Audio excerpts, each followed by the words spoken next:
Hello and good evening, CSI 157 Section 841 students at Anne Arundel Community College for the spring 2014 semester.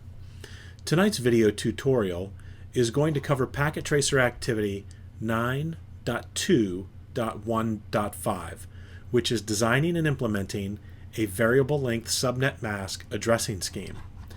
As you can see here, we have our topology to the left. We have our addressing table over here to the right, which I'm not actually going to be filling out. I'll be working it out over here to the left for you.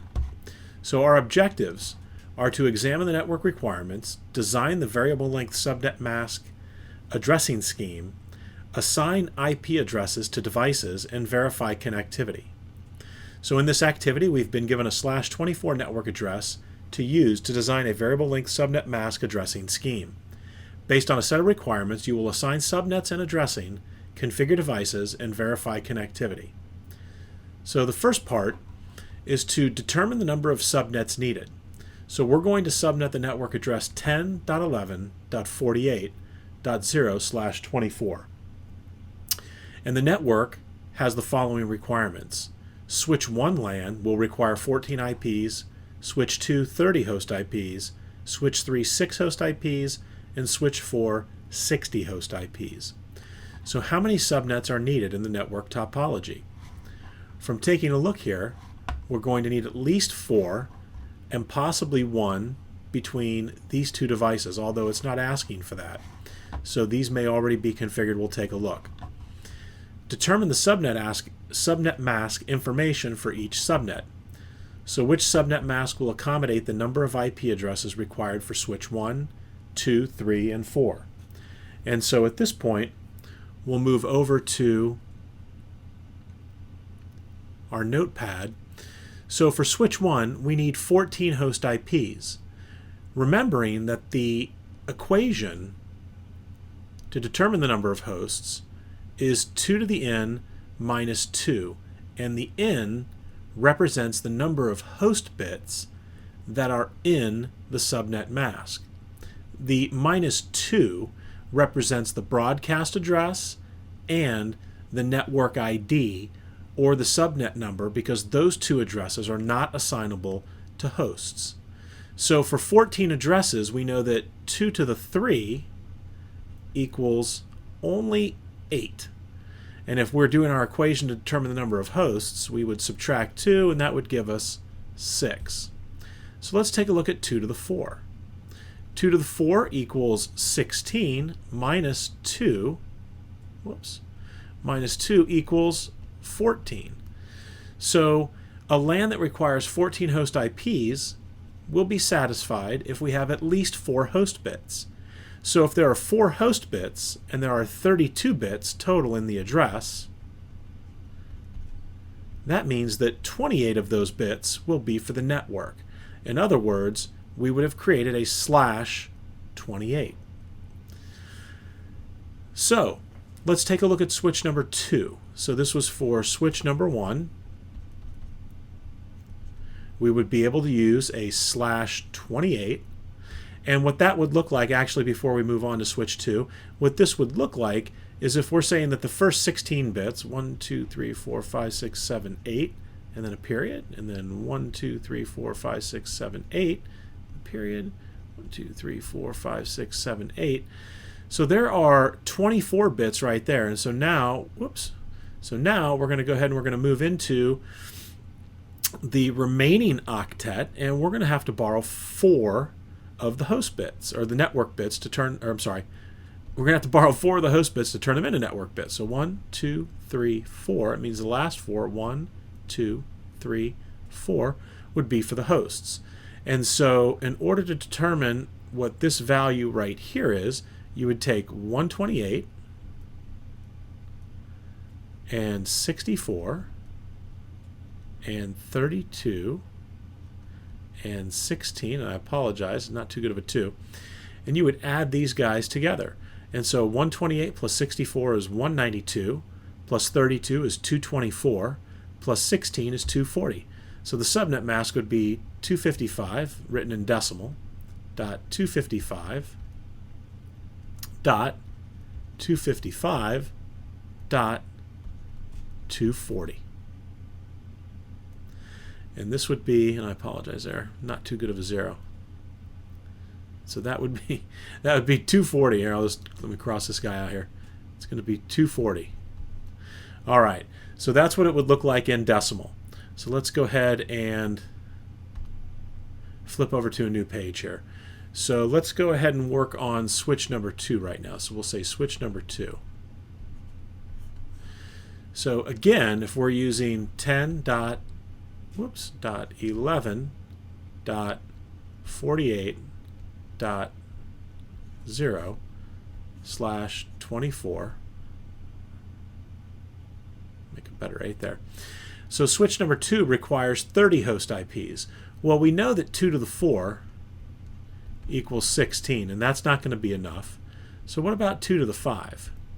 Well, 2 to the 5 equals 32. If we subtract 2 for the broadcast and the network ID, it's only going to leave us with 30, and that's going to be exactly what we're looking for when we look at switch 2. And so again, what we're saying here is we have borrowed 5 host bits and turned them, or I'm sorry, it shouldn't be 5 host bits. It'll end up being that there are 5 host bits that remain. And so we've actually borrowed 3 bits from the last octet from the network bits. And so let's take a look. 1, 2, 3, 4, 5, 6, 7, 8, and that's our first octet. And 1, 2, 3, 4, 5, 6, 7, 8 is our second octet. 3, 4, 5, 6, 7, 8 is our third octet. And now we're saying that we need at least 5 host bits. So if we borrow 3 of those host bits, make them network bits, 2, 3, 4, 5. So here are our 5 host bits. So again, we've got 255.255.255. And again, it's 128 plus 64 plus 32. So 128 plus 64 is 192, plus 32 is 224. So it'll be 224. And that'll be our subnet mask in decimal. This is our subnet mask in binary. That is the number of usable host IP addresses. And so if we take a look at switch number 3, I'm going to jump over here to a new page. We'll take a look at switch number 3. And so switch number 3 requires only 6 host IPs. So if you remember from earlier, when we did 2 to the 3, right, that equals 8. If we take away those 2 addresses that we can't assign, we're left with 6. And so what we're saying is we only need 3 bits to remain as host bits. So it would look like this: 3, 4, 5, 6, 7, 8 for the first octet. 1, 2, 3, 4, 5, 6, 7, 8 for the second octet. 1, 2, 3, 4, 6, 7, 8 for the third octet. And then we're going to borrow 5, 1, 2, 3, 4, 5, and only leave 3 bits left. And again, these are your host bits. The rest is, or are, network bits. And so you'd have to add 128 and 64 and 32 and 16, and we already did that. And so we know that that's 240, and then that last one is a value of 8, so it would be 255 dot, whoops, 255 dot 255 dot, it's going to be 248. And so this could also be referred to as a slash, and we have 24, 25, 26, 27, 28, 29, a slash 29. And if we go back to our previous entry here, you'll see that this would be referred to in CIDR notation as a slash 27. So 24, 25, 26, 27. So let's move forward here. All right, switch 4 is our last switch, and that is going to require our last switch LAN, number 4, and we need 60 IP addresses. So if we take a look at, we know that 2 to the 3 is 8, 2 to the 4 is 16, 2 to the 5 is 32, but that's not going to be enough. 2 to the 6 is equal to 64. Whoops, excuse me. 64 minus 2 would be 62. So 2 to the 6, so 6 host bits remaining will be enough. And what that looks like is 1, 2, 3, 4, 5, 6, 7, 8. 1, 2, 3, 4, 5, 6, 7, 8. 1, 2, 3, 4, 5, 6, 7, 8. So there's 24. Now this last octet, we're going to need 6 host bits. So that means that 2 of those bits will be network bits, and then 1, 2, 3, 4, 5, 6. So there are the remaining 6 host bits, right? We've only borrowed 2 of those host bits here. So 128 plus 64 is 192, and so our subnet is going to be in decimal. Subnet mask will be 255.255.255.192, or insider notation /26. Okay, so we're probably going to come back to these, and it says, first off here, it says which subnet mask will accommodate the number of IPs. So we've provided that. How many usable host addresses? So we've got all that information over there. So design the variable length subnet mask addressing scheme. And it wants us to divide up the 10.11.48.0/24 network based on the number of hosts per subnet. So use the first subnet to accommodate the largest LAN. So we know that the largest LAN is going to be the one that hangs off of switch 4. And so let's go ahead and tackle that right now. So here is switch 4, and we know that this will be the first subnet. So if that's the case, we know that our block size will be 64. So the first, or the network ID, will be 10.11.48.0/26. The last usable IP will be last IP in the range will be .63. Whoops. Let's get out of full screen mode here. Will be .63. Let's jump forward one. Okay. So all of the addresses in between, so basically for this subnet from .1 to .62, those will be the usable IP addresses. It says use the second subnet to accommodate the second largest LAN. And so let's take a look here. The second largest LAN is going to be hanging off of switch 2, which requires 30 IPs. And so the premise behind variable length subnet masking is that we continue to use the same subnet space that we've already started using here, which is this 10.11.48.0. So now we know that it goes all the way up to 63, and that's our broadcast address. The next usable address would be .64, and that's where we're going to start with subnet number 2. So subnet number 2 has a block size of 32. So we're going to start at 10.11.48.64. This is our network ID. The block size is 32, and so that's going to take us all the way up to .95. And so the 30 usable host IPs that sit in this range would be .65 all the way up to .94. And so those are going to be our host IP addresses, which we can assign to different hosts as part of this exercise. So step C says use the third subnet to accommodate the third largest LAN. And the third largest LAN here is going to be the switch number 1 LAN, where we're going to use 14 or need 14 host IPs.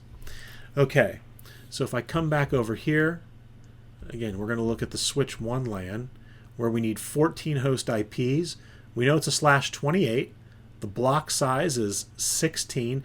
And again, you can calculate the block size, which is the size by which the subnets will grow, simply by taking the host bits, taking 2 raised to the number of host bits. And that's one way that you can calculate that. All right, so we know that we ended up on switch 2, we stopped at 95. So the next host IP will be .96. So we'll be 10.11.48.96, as that's going to be our network ID here for the switch 1 network. The last address, since the block size is 16, is if you were to add 16 to 96, you would end up with, and we're going to be just one short of that for the broadcast address, you would end up with 96 plus 16 is 112.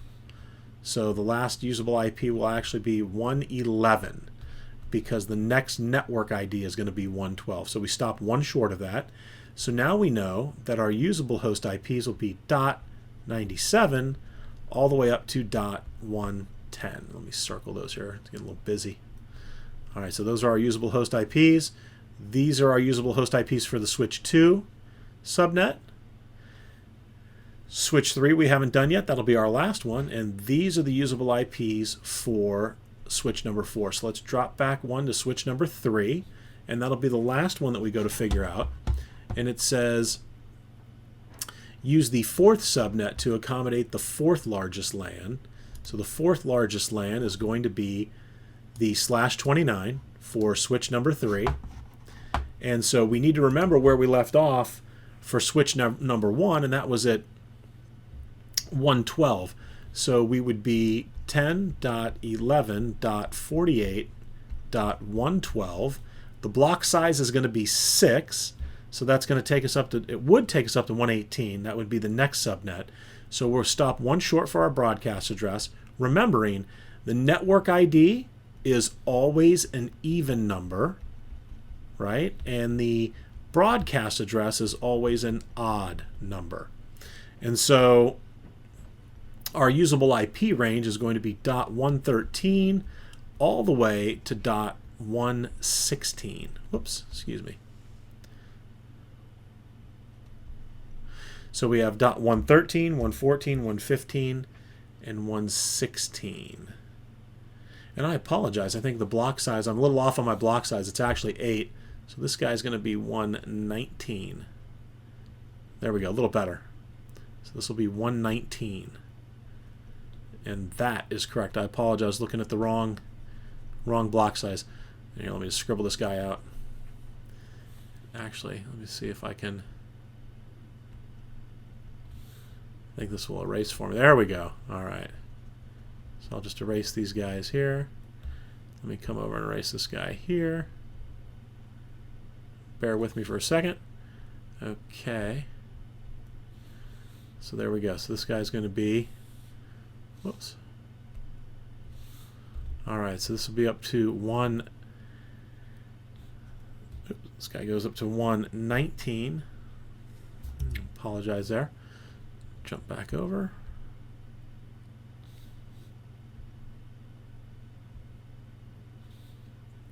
So again, the block size is actually 8. So it would be 120, but it stops at 119. So I go from 113 to 118. So again, the usable IPs in this subnet range, the 6 of them are 113, 14, 15, 16, 17, and 118. And again, I apologize there for the lack of penmanship. All right. And then you'll notice there's a note here that says, down under the Part 2 variable length subnet mask design, it says, use the 5th subnet to accommodate the connection between remote site 1 and remote site 2. So we do need a 5th subnet, and we're going to know that this is going to be a point-to-point link. So this is going to be a /30 because we only need 2 usable IPs here, right? So let's come back over here real quick. We left off at 119, so the next range is going to be 120, and so we'll say the point-to-point link, the P2P link here, point-to-point.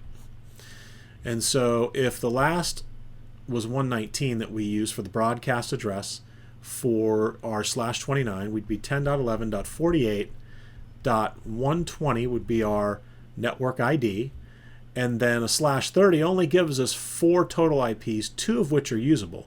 So .121 and .122 are the actual host IPs. And then our broadcast address will be .123.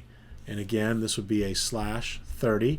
Or if you were to write it out, it would be 255 in decimal, 255.255.252.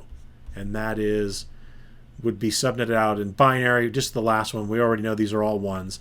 So the last octet is going to look like this. Oops. So it's going to be 1, 2, 3, 4, 5, 6, and then 0, 0. So /30. The last 2 bits are remaining for the hosts, and the first 6 bits have been borrowed or masked and used for the network bits. All right. So we've done our documentation already. So now let's go ahead and get into the configuration aspect of this. So most of the IP addressing is already configured on the network. Implement the following steps. So configure IP addressing on remote-site1 LAN interfaces. And it says assign the first usable IP address to remote site 1 for the 2 LAN links and the WAN link. So we want the first usable for remote site 1. So let's pull remote site 1 up here.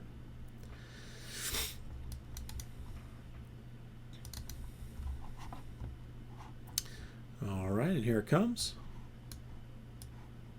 Oops. So pull it over to the side.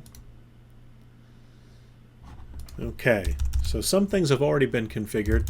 So we're going to go from user exec mode into privilege exec mode, and then from privilege exec mode into global config mode. And we want to go into interface config mode to configure the different interfaces that are here. So you can see we have the switch 1 interface, which is gig 001. We've got the switch 2 interface, which is, I'm sorry, gig 01. And it looks like it may be very close together here. Gig 00. Okay, and I can see it's the 1 is coming from the name. So gig 00 goes to switch 1. Gig 01 goes to switch 2's LAN. And serial 000 is the point-to-point link.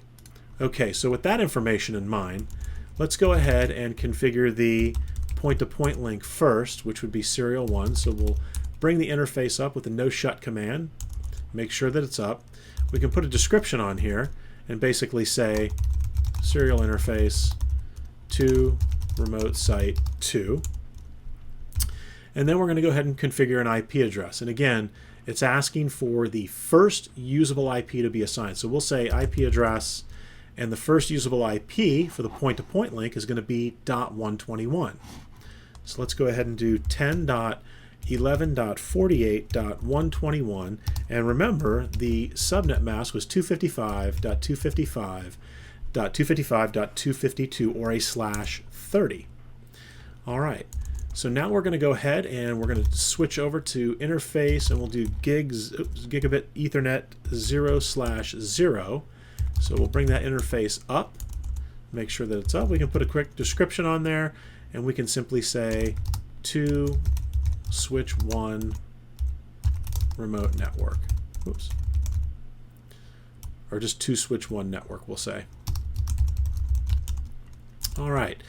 So the first usable IP address for the switch 1 subnet, and we can flip back here. Very convenient to have this book. So when we're looking at switch 1, the first usable IP is .97. So we would go IP address 10.11.48.97, and the subnet mask is going to be 255.255.255.240. Let's double check that. /28, yep, is 240. And so we'll go ahead and hit enter. And then we're going to switch over to gigabit Ethernet 0/1, which goes to switch 2's network. So we'll bring that interface up. And then what we want to do is we want to make sure that we put a quick description on here.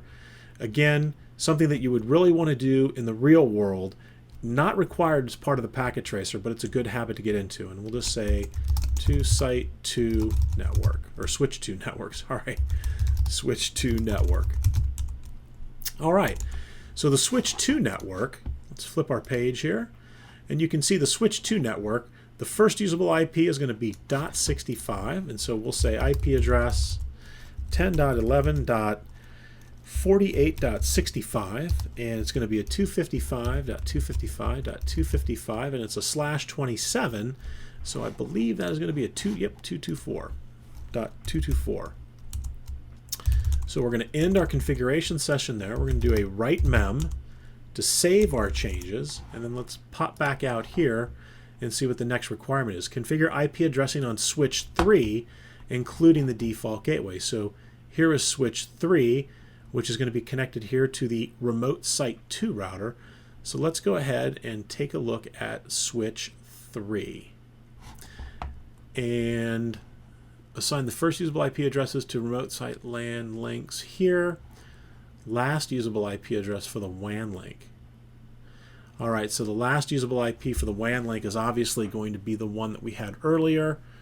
Assign the second IP address to the switches. Okay, so we'll come over here to switch 3. And let's scoot this over. And so we want to configure IP addressing on switch 3, including the default gateway. So we're on switch 3. We go from user exec into privilege exec into global config mode. And I'm going to go ahead and pull up. Oops, sorry, we're here. Do show run. We're going to take a look here and see what we've got. And we're going to be looking for VLAN 1. So we're going to do interface VLAN 1. We're going to do a no shut to bring that interface up. And then we're going to assign an IP address, and we're going to say IP address. And let's come back over here and take a look at switch number 3. So switch number 3 was a /29.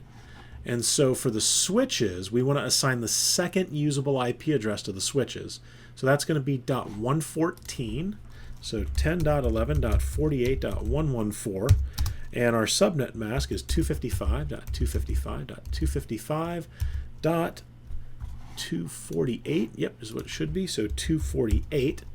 And that's the second assignable IP address. We can put a description on here. Switch management IP address. VLAN 1. And then we want to make sure we exit out, and we don't want to forget the IP default gateway command. And so this may trip some people up. Remember that your default gateway is going to be the router interface on which this switch is located right here. And so we know that the router interface is the first configured IP. And so if we're the second IP with .114, our default gateway should be 10.11.48.113. And again, when you do the IP default gateway command, you do not need to put the subnet mask in there. Again, remembering that that IP default gateway is not setting the default gateway for traffic that's transiting the switch. It's setting the default gateway for traffic that's generated by the switch. Okay, so we've done that. So let's go ahead and hit end and write mem to save off our information. Let's take a look at the next step. Configure IP addressing on user 4, including the default gateway. So user 4 resides over here. So we'll pull user 4 up, and they're part of the switch 4 network that resides over here. All right. My VM is slowing up here on me. And so for the switch 4 network, let's get that queued up. And we can see the information here. It's going to be a /26, which is .192. So we'll pull the desktop up. Okay, and so we're doing IPv4 addressing here. And so the rule is that the last usable IP is assigned to the hosts. So the last usable IP here would be .62. So we'll say 10.11.48.62. Now when I come down here, I'm anticipating my subnet mask should automatically be filled in with the default of a Class A, because this is a Class A address, simply has a Class C subnet mask assigned. And it does.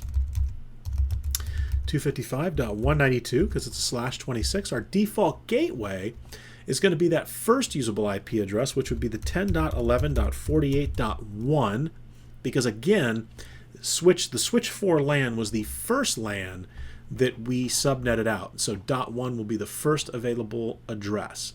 So we'll close that down. All right, so user 4, including the default gateway. Now let's verify connectivity. So I'm going to go ahead and I'll come over here to user 3. Whoops. Come over here. Oh, user 3 we can't get on. So what about switch 3? So let's try from each of the devices. I guess we'll do it in order of the devices that we configured. So remote site LAN 1, and so let's check here. You can see an EIGRP adjacency has been established. So I'm going to go ahead and try to ping, and let's see what my address ranges are there. So if I were to go out to the switch 1 network, switch 1 would have the second assignable IP, so I should be able to ping 10.11.48.98, and that should be my switch. And let's see, once the ARP cache populates if I get a response back, and I do, right?